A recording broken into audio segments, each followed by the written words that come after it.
Begin afresh every morning with brushstrokes of God's love. Devotional thoughts for women.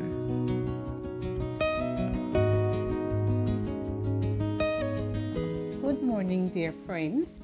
Today, November 26th, our devotion is entitled Discouragement, the Soul's Anesthesia. The scripture reading is from Psalm 34, verse 18.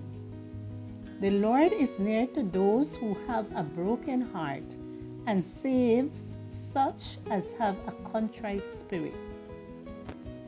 Someone once said that you can't turn the clock back, but you can wind it up again.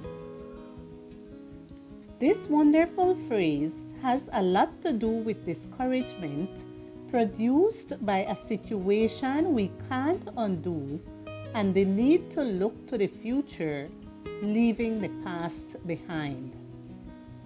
Discouragement is a paralyzing emotional state that drains our energy and with sickening subtlety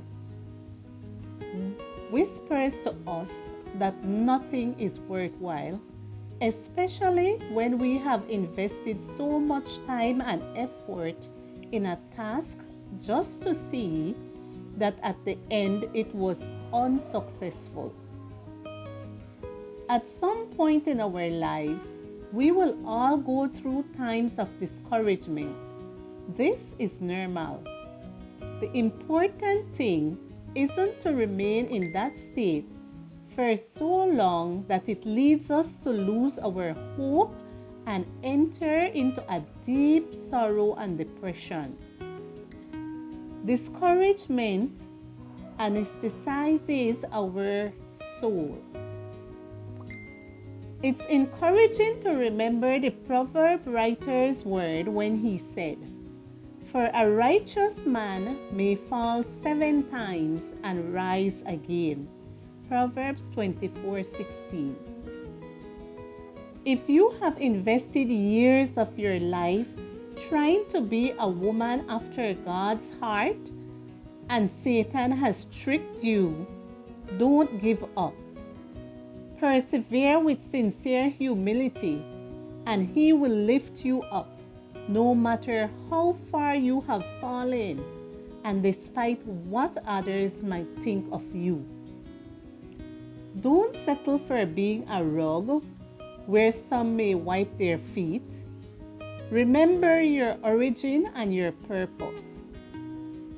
While sitting in the shade of a tree, my young friend told me her story.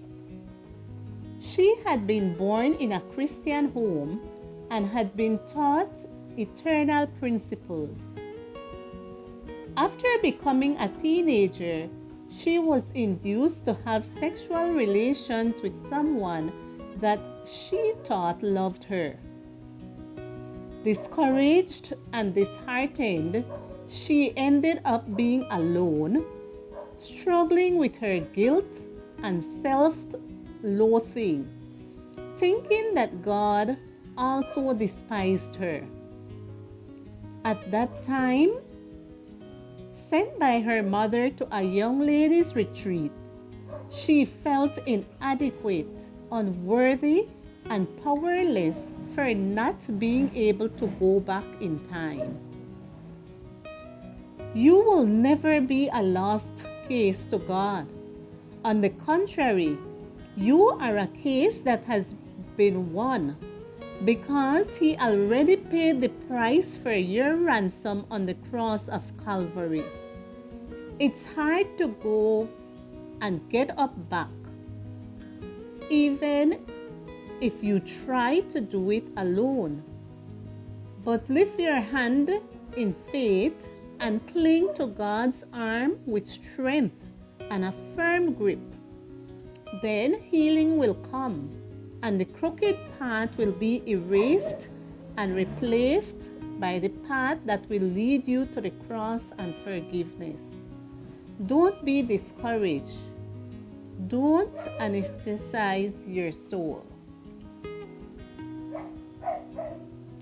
The Lord is near to those who have a broken heart and saves such as have a contrite spirit. Psalm 34, verse 18.